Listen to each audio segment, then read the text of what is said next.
दोस्तों, जो आज की हमारी कहानी है ना, कहानी बड़ी छोटी सी है, परंतु जो कहानी है वो है बड़ी पावरफुल। एक बार की बात है, एक छोटी सी बच्ची होती है। वो किराने की दुकान पर जाती है और किराने वाले से बोलती है कि अंकल अंकल मुझे एक टॉफी दे दो। तो जो किराने वाला होता है वो उस गुड़िया की तरफ देखता है। उसकी मासूम सी मुस्कान थी।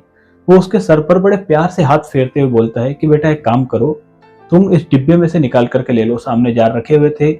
तब गुड़िया थोड़ी देर सोचती है और फिर बोलती है कि अंकल अंकल आप एक काम करो, आप ही मुझे निकाल कर दे दो। तो जो दुकानदार होता है वो जार में हाथ डालता है और ढेर सारी जो टॉफी होती है, जो चॉकलेट होती है, वो गुड़िया को दे देता है। और उसके बाद में गुड़िया से पूछता है कि बेटा मैंने तुमको निकालने के लिए कहा था तो तुमने क्यों नहीं निकाला।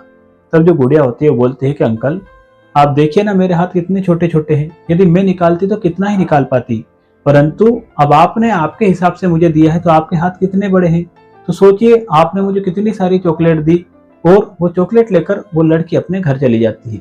दोस्तों, यही इस कहानी का सार है। हम जब भी ईश्वर से मांगते हैं तो बहुत ही छोटा मांगते हैं, क्योंकि हमारे बस दो ही हाथ है, परंतु जब भी ईश्वर हमें देता है तो बहुत ज्यादा देता है। इतना देता है कि आप उस बारे में सोच भी नहीं सकते, क्योंकि ईश्वर के तो हजारों हाथ है। कहने का मतलब यही है कि आप जब भी परमात्मा से, ऊपर वाले से, ईश्वर से जब भी प्रार्थना करो, जब भी इबादत करो, तो उसको ये मत कहना कि प्रभु मुझे ये चाहिए, ईश्वर मुझे ये चाहिए। उससे ये बोलना कि हे परमात्मा, हे ईश्वर, जो मेरे लिए बेस्ट है वह मुझे दे दे। और फिर आप सोचिए, आपकी लाइफ में एक ऐसा परिवर्तन आएगा जिसके बारे में आप सोच भी नहीं सकते हो। दोस्तों, छोटी सी कहानी है, यदि पसंद आई हो तो चैनल को सब्सक्राइब करना। और हाँ, कहानी को सुनाने का जो हमारा मेन मोटिव है वह यह है कि 1 जनवरी 2026 से इसी यूट्यूब चैनल पर लाइफ चेंजिंग की एक पूरी सीरीज शुरू होने वाली है।